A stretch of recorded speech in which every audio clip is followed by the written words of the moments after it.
Right Pawan, విజయవాడలో ఇప్పుడిప్పుడే వరద ప్రభావం కొద్దిగా తగ్గుముఖం పడుతుందనే చెప్పొచ్చు. ఎవరిని కదిలించినా మొత్తం కూడా అందరూ అంటే మేము మొత్తం కూడా కోల్పోయాము, మా పరిస్థితి ఏంటి అని చెప్పేసి వారు ఆవేదన వ్యక్తం చేస్తున్నారు. ఇక చిరు వ్యాపారులు, అలాగే చిన్న వ్యాపారులు, ఇక రోజువారీ కూలీలు వాళ్ళైతే ఇక మేము సర్వం కోల్పోయాము, మా పరిస్థితి ఏంటి అని చెప్పేసి ప్రభుత్వం మమ్మల్ని ఆదుకోవాలి అని చెప్పి వాళ్ళు ఆవేదన వ్యక్తం చేస్తున్న పరిస్థితి అయితే కనిపిస్తుంది. దీనికి సంబంధించిన డీటెయిల్స్ అంటే చూద్దాం. రైట్, ఇక చిన్న వ్యాపారులు, చిరుద్యోగులు, రోజువారీ కూలీలు, ఇంకా ఎందరెందరో సామాన్య పేద దిగువ మధ్యతరగతి జీవులు బుడమేరు వరద నీరు వారి బతుకులను చిరిమేసింది. ఇక వరద తగ్గుముఖం పట్టిన తర్వాత తమ ఇళ్లు, దుకాణాలు తలుపులు తెరిచినప్పుడు కనిపించిన దృశ్యం వీరిని హతాశులను చేస్తోంది. వరద ప్రభావిత ప్రాంతాల్లో ఒక్కొక్కరిది ఒక్కో విషాద గాథ.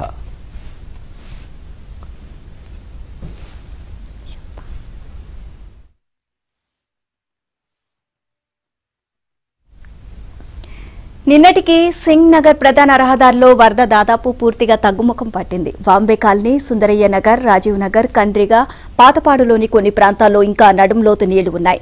వరద తగ్గుముఖం పట్టిన ప్రాంతాల్లోని ప్రజలు తమ ఇళ్లను శుభ్రం చేసుకుంటూ జరిగిన నష్టాన్ని అంచనా వేసుకునే ప్రయత్నాలు చేస్తున్నారు. వ్యాపారులు షట్లర్లు ఎత్తి వరద కారణంగా తడిచి ముద్దైన వస్తువుల్లో పనికి వచ్చే వస్తువులను ఆరబెట్టుకునే ప్రయత్నాలైతే చేస్తున్నారు. Fridge, TV, washing machine, cooler, ఏసీల వంటి ఉపకరణాలు నీళ్లలో మునిగిపోయాయి. ఎలక్ట్రానిక్ వస్తువులు తిరిగి పనిచేసే అవకాశమే లేదు.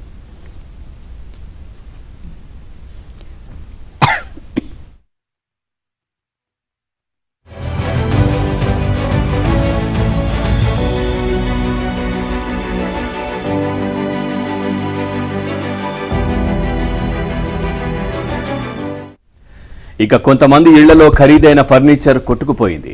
2-3 రోజుల పాటు నీళ్లలో నానడంతో ఇంట్లో ఉన్న వస్తువులేవి పనికొచ్చే అవకాశం లేదని చెబుతున్నారు. ఇక బైకులు, కార్ల సంగతి సరే. వేల వాహనాలు ఇప్పుడు షెడ్డుకు వెళ్లక తప్పని పరిస్థితి. కృష్ణానది, బుడమేరు వరద ఎన్టీఆర్ జిల్లా పరిధిలో అపార నష్టాన్ని తెచ్చిపెట్టింది. ప్రాథమిక అంచనా ప్రకారం నష్టం 1000 కోట్ల వరకు ఉంటుంది. జిల్లా వ్యాప్తంగా ప్రజలకు మౌలిక సదుపాయాలు, సేవలు అందించే ప్రభుత్వ రంగ సంస్థలకు 532 కోట్ల మేర నష్టం వాటిల్లింది. వ్యవసాయం, R&B, పంచాయతీరాజ్ వంటి శాఖల్లో భారీ నష్టం సంభవించింది. రవాణా రంగానికి 34.50 కోట్లు, పర్యాటక రంగానికి 20 కోట్ల మేర నష్టం వాటిల్లింది.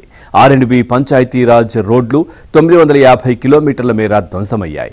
ఇంకా విద్యుత్, రెవెన్యూ, పంచాయతీ శాఖలకు సంబంధించి ప్రాథమిక నష్ట అంచనాలు రావాల్సి ఉంది. BMCకి భారీ నష్టం సంభవించే అవకాశం ఉంది.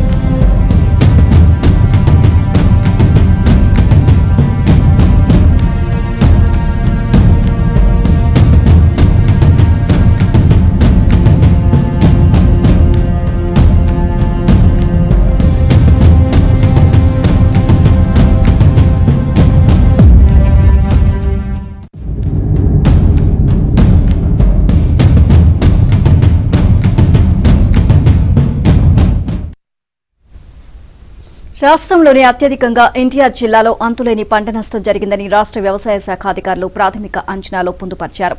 వ్యవసాయ, ఉద్యాన పంటలకు సంబంధించి 200 కోట్ల రూపాయలు నష్టం సంభవించింది. ఇక జిల్లాకు తక్షణ సాయంగా 125.12 కోట్లు ఇన్పుట్ సబ్సిడీగా అందించాలని వ్యవసాయ శాఖ విజ్ఞప్తి చేసింది. అలాగే జిల్లా వ్యాప్తంగా 800 కిలోమీటర్ల మేర R&B రోడ్లు దెబ్బతినగా 200 కోట్ల మేర నష్టం వాటిల్లింది. ఓవరాల్గా ఈ అంశానికి సంబంధించి మరింత సమాచారాన్ని మా కరెస్పాండెంట్ ప్రసాద్ లైవ్ లో అందిస్తారు. మాట్లాడదాం. ప్రసాద్, పూర్తి డీటెయిల్స్ ఏంటి? బుడమేరు సృష్టించినటువంటి విధ్వంసం నుంచి ఇప్పుడిప్పుడే జనాలు కోలుకుంటున్నారు. విజయవాడ బయటపడుతున్న పరిస్థితి కనిపిస్తా ఉంది. కానీ దుకాన్లు కావచ్చు, లేదనంటే ఇటు వ్యాపార సముదాయం ఏదైనా కానీ షట్టర్లు ఓపెన్ చేయగానే ఒక హృదయ విదారక దృశ్యాలైతే కనిపిస్తున్న పరిస్థితులు. పూర్తి డీటెయిల్స్ ఏంటి? పవన్, బుడమేరు వల్ల వేలాది మంది ముంపును గురారు. ప్రధానంగా ఎక్కువ మంది పేద మధ్యతరగతి ప్రజలే ఈ ముంపు బారిన పడటంతో మొత్తం కష్టపడి సంపాదించుకున్న ఆస్తులు మొత్తం కూడా కోల్పోయిన పరిస్థితి. దీంతో నిన్న బుడమేరులో కూడా మనందరం కూడా అక్కడ పరిస్థితి చూపించాము. ప్రధానంగా బుడమేరులో వాంబే కాలనీ వంటి కండ్రిక, అలాగే జక్కంపూడి కాలనీ వంటి ప్రాంతాల్లో ప్రధానంగా చాలామంది పేదలు ఎక్కువ నివసిస్తూ ఉంటారు. లోపలికి గ్రౌండ్ ఫ్లోర్లో ఇల్లు నీరు చేరడంతో లోపల ఉన్న వస్తువులను కూడా పూర్తిగా పనికి రాకుండా పోయని చెప్పి ఆవేదన వ్యక్తం చేస్తూ ఉన్న పరిస్థితి. అక్కడ ఒక్కొక్కరిది ఒక్కొక్క ఆ కన్నీటి మీద దాదాపు 4-5 ఏళ్ళుగా కష్టపడి సంపాదించుకున్న వస్తువులన్నీ కూడా ఎందుకు పనికి రాకుండా పోయి, ముఖ్యంగా ఎలక్ట్రానిక్ వస్తువులు అయితే పూర్తిగా బయట పారేసిన పరిస్థితి కనిపిస్తూ ఉంది. ఇక ఈ నేపథ్యంలో ప్రభుత్వం కూడా గత 4 రోజులుగా ఆ ప్రాంతంలో ఆహారం కావచ్చు, మంచినీళ్ళు కావచ్చు, పాలు అన్నీ కూడా సమకూరుస్తూ ఉంది. అయితే ఇవాళ నుంచి కూడా రాష్ట్ర వ్యాప్తంగా వరద ప్రాంతాల్లో ప్రధానంగా దాదాపు బియ్యంతో పాటు ఇతర నిత్యావసర సరుకులు అందించాలని కూడా నిర్ణయించింది. నిన్న రాష్ట్ర పౌర సరఫరాల శాఖ మంత్రి మనోహర్ కూడా రామకృష్ణాపురంలో పర్యటించి క్షేత్రస్థాయిలో ఈ వస్తువులను కూడా పంపిణీ చేశారు. ఈరోజు ముఖ్యమంత్రి చంద్రబాబుతో పాటు మంత్రులు, ఎమ్మెల్యేలు, అధికారులు అందరూ కూడా ఆ వరద ప్రాంతాల్లోకి వెళ్ళి ప్రతి ఇంటికి వెళ్ళి మొత్తం బియ్యం కావచ్చు, కందిపప్పు, నూనె, కూరగాయలు అన్నీ కూడా ఇంటింటికి అందించాలని కూడా ప్రతిపాదించారు. అందులో భాగంగానే మొత్తం రేషన్ షాపులకు సంబంధించిన ఈ ఎండి వాహనాల ద్వారా కూడా మొత్తం ఈ సరుకులు కూడా ఇక్కడ రెడీ చేస్తూ ఉన్నారు. మరి కాసేపట్లో ఈ మొత్తం వరద ప్రాంతాలకు ఈ వాహనాలను తీసుకెళ్లి ప్రతి ఇంటింటికి వెళ్ళి ఈ వస్తువులు అందించే విధంగా కార్యాచరణ రూపొందిస్తున్నారు. ఎందుకంటే నిన్న మనం కూడా వాంబే కాలనీలో లోపల ఉన్న దయనీయ పరిస్థితి కూడా ఏబిఎన్ ప్రత్యక్షంగా చూపించింది. వారి ఆవేదన, వారి కన్నీరు కూడా మనం చూపించడం జరిగింది. ఎందుకంటే 4 రోజులుగా వరదలోనే చిక్కుపోయినప్పుడు కూడా బాగా లోపలికి ఆ ఏరియా ఉండటం, ఎవరు రాలేని అధికారులు కూడా లోపలికి వెళ్ళలేని పరిస్థితి, పడవలు కూడా వెళ్ళలేని పరిస్థితి. ఈ నేపథ్యంలో ఆ చెమ్మ చీకట్లోనే 4 రోజుల పాటు డాబాలపై ప్రాణాలు పెట్టుకుని బతికిన పరిస్థితి కనిపిస్తూ ఉంది. దీంతో తమకు మొత్తం తమ పాడైపోయిన వస్తువులు అన్నీ కూడా పూర్తిగా చూపించి మరీ వారి కన్నీరు పెట్టిన వైనం కూడా మనం చూసాం. ఈ నేపథ్యంలో ప్రభుత్వం కూడా వెంటనే దీనిపై స్పందించింది. ఇప్పటికే వివిధ రూపాల్లో సహాయ సహకారాలు చేపట్టినప్పటికీ కూడా వారికి లోపల పూర్తి స్థాయిలో అందలేదని కూడా చెప్తా ఉన్నారు. దీంతో ప్రభుత్వం యుద్ధ ప్రాతిపదికన నిన్న చంద్రబాబు నాయుడు ప్రకటించిన వెంటనే శిశువుడే కూడా గ్రౌండ్ లెవెల్లో పర్యటించి వారందరికీ ఏ విధంగా అందించాలనే అంశాలపై కూడా కార్యాచరణ రూపొందించారు. అందులో భాగంగా ఇప్పుడు ఈ రేషన్ వాహనాల ద్వారా మొత్తం ఈ బియ్యం అన్నీ కూడా ఇందులో ఎక్కించిన తర్వాత మళ్ళీ అక్కడ ఎక్కడైతే గోడౌన్ ఉందో గోడౌన్లో నిన్న కూడా చూసాం మనం. బంగాళదుంపలు కావచ్చు, ఉల్లిపాయలు కావచ్చు, మంచినూనె ప్యాకెట్లు కావచ్చు, కందిపప్పు ఇవన్నీ కూడా మన కవర్లో సిద్ధం చేసిన పరిస్థితి కనిపిస్తూ ఉంది. ఇవన్నీ కూడా మరి ఒక గంటలో మొదలవుద్ది. ప్రతి ఎక్కడైతే ఇటు వాంబే కాలనీ ముంపు కావచ్చు, రామకృష్ణ ముంపు ప్రాంతం కావచ్చు, అన్ని ప్రాంతాల్లో పూర్తిగా వీటిని పంపిణీ చేసే విధంగా చర్యలు చేపట్టారు. ఈ రోజు నుంచి కూడా దాదాపు 3 రోజుల పాటు ఇదే విధంగా కొనసాగుతుందని కూడా చెప్తా ఉన్నారు. మరోవైపు బుడమేరు కొద్దిసేపు క్రితం కూడా మనకు అందుతున్న సమాచారం